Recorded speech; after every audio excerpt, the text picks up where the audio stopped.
CID की report भी गई है, सरकार के पास और भी रिपोर्ट की गई है। चुनाव बिल्कुल नहीं उठ पाया, जहाँ पे खड़े थे वहीं पे खड़ी है। के साथ है, हम पार्टी से हमें कोई नाराज़गी नहीं है, 1% की नाराज़गी नहीं है।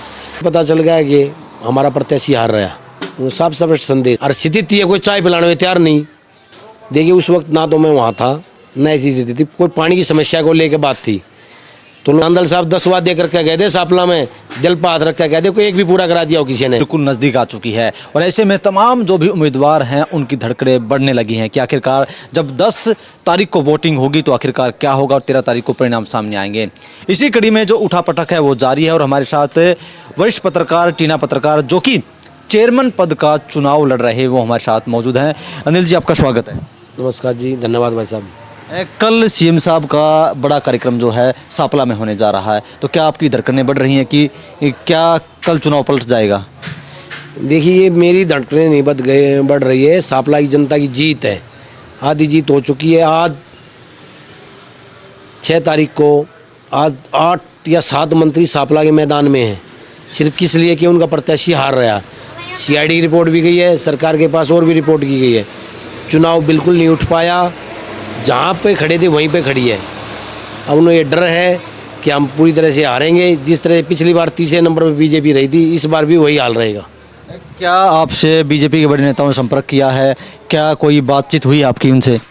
लगातार संपर्क में रहे, कुछ पद का भी कहा, परंतु साफ कहते भाई भाईचारे से बड़ी कोई ताकत नहीं। मेरा समाज मेरे साथ है, पूरे सापला की जनता मेरे साथ है। हम पार्टी से हमें कोई नाराज़गी नहीं है, 1% की भी नाराज़गी नहीं है। हमें उन नेताओं से नाराज़गी है जिन्होंने टिकट वितरण किया और गलत टिकट दिया। तो क्या कल जिस तरीके से कह रहे हैं कि सीएम साहब की बड़ी रैली होने जा रही है, 1-2 प्रोग्राम भी सीएम साहब के रखे गए हैं, बट तमाम नेता जो मौजूद रहेंगे, तो क्या कल चुनाव जो है प्रभावित होगा कल? देखिए माननीय मुख्यमंत्री जी आ रहे हैं, मुख्यमंत्री जी को भी पता चल गया कि हमारा प्रत्याशी हार रहा, वो साफ साफ संदेश है। नहीं, छोटा चुनाव है, भाईचारे का चुनाव है, इसमें इतनी सरकार नहीं थी, ताकत लगाने की क्या जरूरत थी। अगर कैंडिडेट अच्छा होता, ठीक ठाक होता, ये जिताऊ कैंडिडेट मान रहे थे, जिताऊ होता तो क्या जरूरत थी। 44 का पारा है, पसीने आ रहे नेता हो गए, और स्थिति थी कोई चाय पिलाने में तैयार नहीं। फ़ोन कराते सिफारिश रिश्तेदारी में, भाई मंत्री जी आ रहे हैं, चाय या प्रोग्राम नहीं कराया, वो भाई हमने बख्श दे। कोई एमसी इनका फ़ोटो लगाने को तैयार नहीं, चेयरमैन का। सिर्फ इसीलिए एमसी को पता है, फ़ोटो लगाया, कहते हैं सनो हम तो डूबेंगे, साथ आपको भी ले डूबेंगे। उन्होंने चेयरमैन का फोटो लगाया तो वो एमसी गया। एक जो है कि ब्राह्मण समाज में विरोध हुआ था सतीश नांदल जी का, तो उंगली उठ रही है कि आपकी तरफ की आपने विरोध करवाया है। देखिए उस वक्त ना तो मैं वहाँ था, न ऐसी स्थिति थी, कोई पानी की समस्या को लेकर बात थी, तो लोगों में आक्रोश तो है ही। अब 5 साल बीजेपी की सरकार, 11 साल बीजेपी की सरकार होली, आज ये नेता गली गली घूम रहे हैं। मैं एक वाक्य सुनाता हूँ, मेरे को किसी ने बताया, अपना अनाज पुरानी अनाज मंडी में एक रोहतक शहर से वैश्य समाज का ही नेता है, वे आए, एक दुकान पे पहुँचे, आइए उसका मान सम्मान हुआ, दुकान में बैठे, उसके बेटे बोले अरे बाबूजी कहाँ गए? बोले जी बाबूजी तो भगवान को प्यारे हो गए। बोलो हो बहुत अच्छे आदमी थे। अरे जो आदमी की सुख दुख में नहीं आता, सिर्फ वोट मांगना आते हैं। विपुल गोयल जी भी आ रहे हैं, अरे कुछ तो शर्म कर लो, क्यों झूठ बोल लो तुम में। बोला मेट्रो आओगी, 8-8 दिन में तो यार सापले में पानी आवे, तो पानी समस्या कर दो। गलिया लोग रो रहे हैं, कदे किसी भाई का बहम हो, क्यों एक दिन यह दिक्कत है कि भूपेंद्र हुड्डा का एरिया में क्यों काम करावा। ये भी सच्चाई है। आज के दिन ना कोई ऐसा जनप्रतिनिधि नहीं है पास, गड्डी सापला कलोई में विपक्ष हो गया, वे सुनवाई नहीं, भाई सरकार ने उनकी नहीं। ये वैसे नहीं आते, कहाँ जाए आम आदमी कि जो थाने में काम पड़ जा, बिजली घर में पड़ जा, नगर पालिका में पड़ जा, तहसील में पड़ जा। भाई साहब कोई ऐसा नेता नहीं जो फ़ोन करके गरीब आदमी में कह दे भाई इसका काम जायज़ कर दे, है ही नहीं।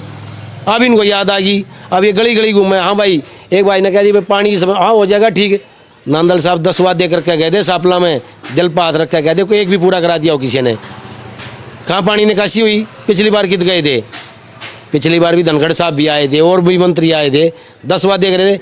मैं कहता हूँ और कोई काम नहीं, 5 साल फिर दिखा ही नहीं। भाई 5 साल कहाँ थे ये?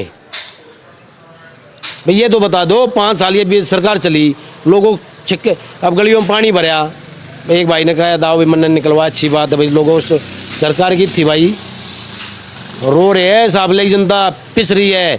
पर ले वे सुनवाई नहीं करते और ले ये सुनवाई नहीं करते। ये कहते कांग्रेस वाले कहते हमारी सरकार नहीं, वे वैसे नहीं आते। रही बीजेपी की बात, इन अपने जरूरतें नहीं। एक मेट्रो की बड़ी चर्चा हो रही है। एक तरफ तो जो है हमने सुना कि जो प्रवीण कोच है वो कह रहा है कि भाई मैं तो ला नहीं सकता कि सरकार देखेगी इसे, और दूसरी तरफ नंदला साहब ने कहा कि हमारा तो जो हमने वादा किया था पहले चुनाव में हम उसको पूरा करेंगे। तो अब ये मेट्रो वाला मुद्दा क्यों उठ गया, क्योंकि सरकार ने अपने मैनिफेस्टो में से शामिल किया है। भाई यार पानी का मुद्दा शामिल कर लेते, 8-8 दिन में पानी आ, मतलब मैं और पानी आता ना मेट्रो कितने ले आओगे, पहले पानी ले आओ। लोग का ना मेट्रो ना चाहिए, बिजली पानी और उड़ो सुनवाई हो जाए। इन्हें कोई उड़ा बदल लेन दे नगर पालिका में, मैं गारंटी के साथ कहता हूँ इन्हें कोई बदल लेन भी देता है। ये भी कहता हूँ सापला की जनता है, सोच समझ के वोट दे दियो भाई, ना थारी रेरे माटी कर देगा ऐसी पब्लिक है ये। तो चलिए दोस्तों, कहीं ना कहीं कल सीएम साहब ये सापला पहुंचेंगे और ऐसे में ये देखना बड़ा दिलचस्प होगा कि आखिरकार क्या चुनाव कितना प्रभावित होता है, क्या जनता का मूड बदलेगा जब 10 तारीख को वोटिंग होगी और जो 13 तारीख को जब परिणाम सामने आएंगे। अनिल जी, हमसे बातचीत करने के लिए आपका बहुत बहुत धन्यवाद। बहुत बहुत धन्यवाद वैसे।